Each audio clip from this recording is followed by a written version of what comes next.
Bonjour et bienvenue. Je vais laisser le temps aux gens d'arriver petit à petit. Alors sachez que c'est mon premier live, donc j'ai un petit peu la pression. Est-ce qu'il y a des gens qui se connectent? Je regarde, je sais qu'il y a quelques secondes de décalage. En attendant, je vais me présenter. Donc moi je suis Karine Flûte, je suis psychologue en périnatalité. Je suis expatriée en Écosse depuis maintenant 7 ans et je propose un suivi en visio, donc à distance. Je vois qu'il y a des personnes qui arrivent, bonjour. Sachez que cela sera disponible en replay, donc même si vous n'avez pas pu regarder en direct, ce sera toujours disponible après, vous pourrez poser vos questions après, je reviendrai voir les commentaires. Donc, j'ai eu envie de vous faire cette vidéo, ce live, parce que je vois passer l'information comme quoi les pères ne sont plus acceptés en salle de naissance et cela génère pas mal de stress pour vous. Alors quand je parle des pères, c'est vraiment... pour moi, ça représente aussi bien le conjoint que la conjointe, c'est juste que c'est plus facile de dire ça à l'oral. Voilà, donc, qu'est-ce que je vais vous raconter? Donc, les maternités, le gouvernement a mis en place des mesures qui, dans certains pays, n'autorisent pas les pères à être présents en salle de naissance, mais ils peuvent rejoindre la femme, leur femme et leur enfant tout de suite après la naissance. Donc ça, par exemple, en Espagne, dans certaines maternités espagnoles, ça se passe comme ça. En France, il semblerait que certaines maternités proposent que le père soit présent en salle de naissance. Par contre, il doit partir tout de suite après la naissance du bébé et il ne peut rejoindre et retrouver sa femme qu'à la sortie de la maternité. Donc, pour vous, ça change peut-être beaucoup de choses. Si vous vous retrouvez dans cette situation, vous ne vous étiez pas forcément préparé dans ce sens-là. Je vois des petits cœurs qui arrivent. Merci. Ce que je vous propose, en fait, c'est de regarder ce que vous pouvez ressentir. Donc, j'imagine que... vous devez vous poser plein de questions, vous vous demandez comment gérer cette situation qui est totalement nouvelle. Vous vous demandez ce qui va se passer si vous ne pouvez pas communiquer avec votre conjoint. Peut-être que vous ressentez du stress, peut-être que vous ressentez de l'angoisse, voire de la panique, ça peut arriver, c'est normal. Justement, je vais vous donner quelques conseils que vous adapterez au mieux pour gérer cette situation-là. Donc, le premier conseil, ça va être de vous couper le plus possible des informations. Que ce soit les réseaux sociaux ou les médias, ça génère énormément d'angoisse d'être bombardé d'informations sur le coronavirus. Donc, tenez-vous-en loin. Vous pouvez même peut-être demander à votre conjoint ou votre conjointe d'être votre gardien, qu'il vous préserve et qu'il ne vous fasse passer que les informations qu'il juge indispensables dans cette période-là. Ensuite, est-ce que vous vous êtes posé pour savoir ce que vous ressentiez? Peut-être que vous avez commencé par être en état de sidération, peut-être que vous avez ressenti de la colère, peut-être que vous êtes triste. Alors, qu'est-ce que vous ressentez? Dites-moi en commentaire. Et est-ce que vous vous êtes autorisé à pleurer? Est-ce que vous vous êtes autorisé à crier, à libérer toutes ces émotions? Parce que c'est vraiment, vraiment important qu'elles puissent sortir. Alors, je consulte mes notes. Oui. Continuez à mettre en pratique les exercices que vous avez vus lors de vos cours de préparation à l'accouchement. Vous pouvez aussi trouver des cours de yoga pour les femmes enceintes sur YouTube. Vous pouvez faire des exercices de respiration. Si vos cours de préparation à l'accouchement ont été annulés, essayez de contacter votre sage-femme pour savoir ce qu'elle propose. Sinon, vous pouvez trouver des cours de préparation à l'accouchement en ligne qui sont vraiment super bien faits. Donc, renseignez-vous sur ce que vous pouvez trouver. Je vais vous partager un outil, une technique qui devrait vous aider en cas de stress. C'est la cohérence cardiaque. Est-ce que vous connaissez la cohérence cardiaque? En fait, c'est une technique qui propose d'accorder le rythme cardiaque à la respiration en faisant 6 respirations par minute pendant 5 minutes. Et cela, ça fait retomber le stress. Pour que ce soit le plus efficace possible, il faut faire 3 fois 5 minutes par jour. Donc ça peut sembler un petit peu compliqué comme ça, mais il y a plein d'applications que vous pouvez télécharger sur vos téléphones pour vous aider à gérer et à faire la cohérence cardiaque. Ensuite, gardez le contrôle de vos pensées.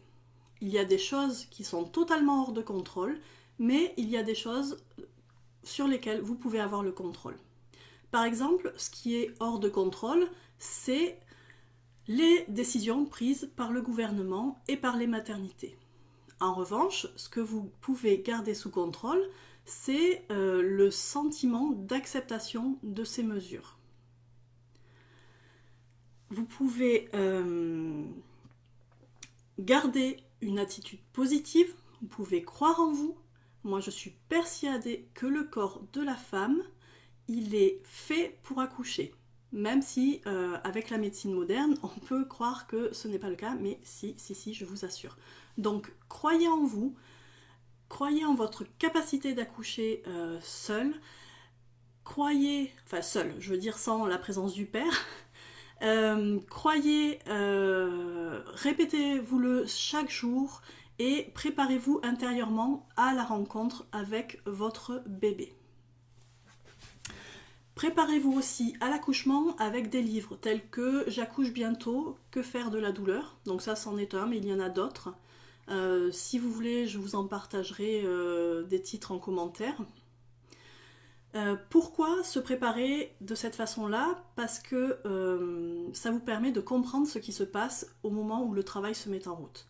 Par exemple, est-ce que vous savez que quand le travail se met en route, il y a l'hormone ocytocine qui joue un rôle très important? Et est-ce que vous savez que si vous ressentez énormément de stress, alors le stress, ça peut être les allées-venues des gens qui passent, ça peut être des lumières trop fortes, le fait d'être dérangé, tout ça, ça génère du stress, et le stress va... l'hormone qui est générée par le stress, c'est l'adrénaline, et l'adrénaline va contrer le rôle de l'ocytocine. Donc il faut essayer de vous préserver du stress. Vous pouvez aussi, est-ce que vous avez entendu parler de la phase de désespérance? Donc c'est très important de la connaître parce que c'est une phase qui arrive très peu de temps avant la naissance du bébé. Et à ce moment-là, vous vous sentez complètement désespéré, hein, ça n'apporte pas bien son nom.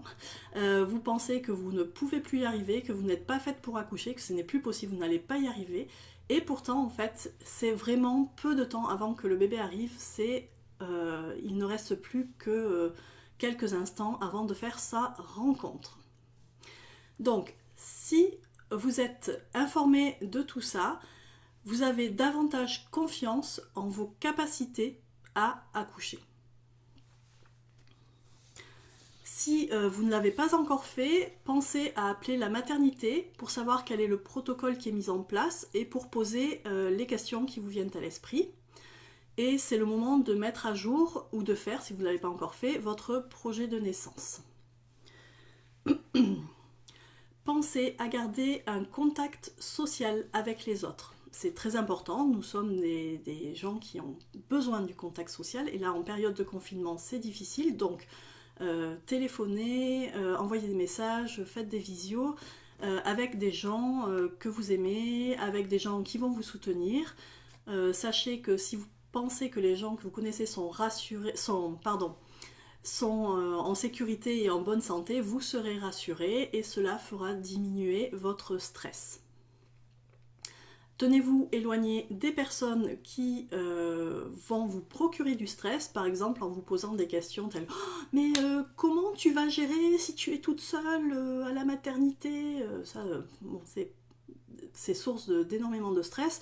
Ce qui est source de stress aussi, c'est les personnes qui, toutes les heures, vous envoient un message pour vous demander « Alors ça y est, t'as des contractions, le travail a commencé ?» Donc, est-ce que vous avez pu déterminer quelles étaient ces personnes-là? Alors, je fais une pause, je regarde. Pour l'instant, je ne vois pas de questions.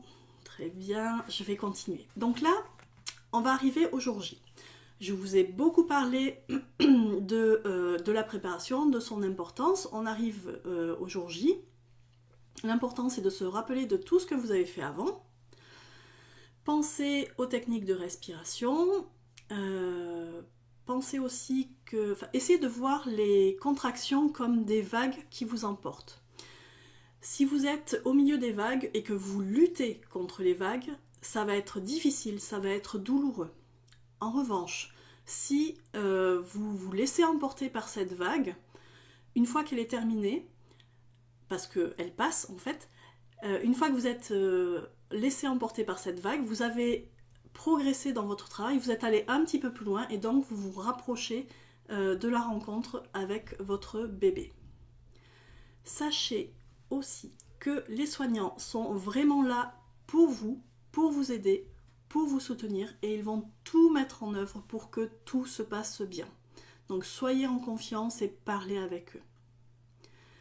Si c'est important pour vous, demandez aux soignants si le papa n'est pas là, si vous pouvez être au téléphone ou en visio, oui j'ai entendu parler de ça, avec votre conjoint ou votre conjointe, s'il y a des maternités qui l'autorisent.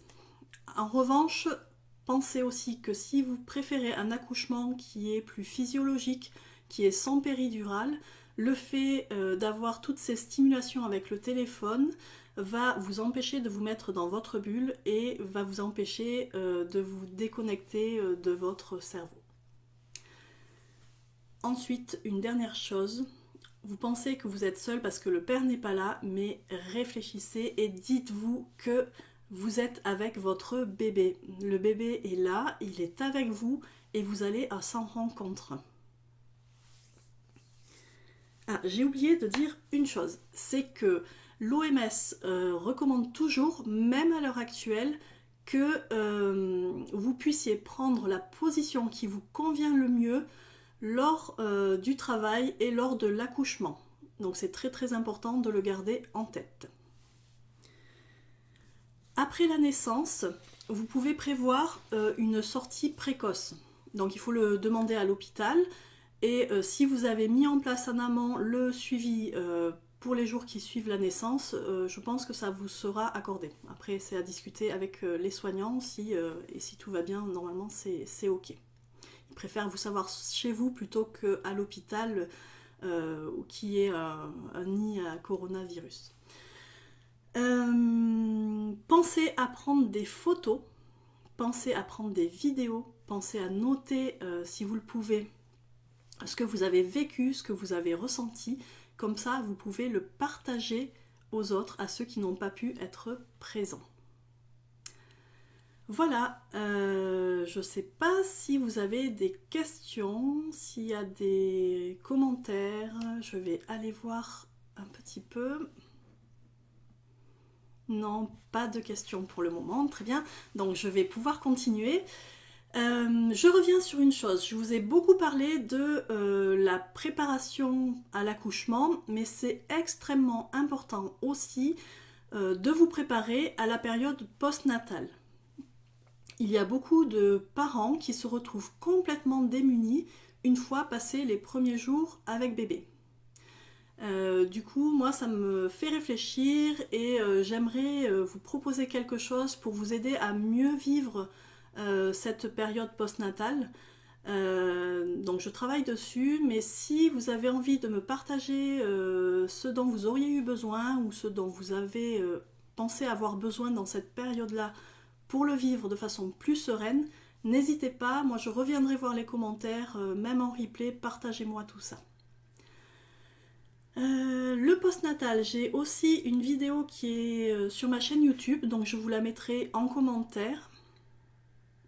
Je regarde une dernière fois si vous avez des questions. Non, je vois rien. Bon, très bien. Donc, s'il n'y a pas plus de questions, eh bien, je vais vous remercier d'avoir été présent. Et puis, ben, je vous dis à bientôt. Au revoir.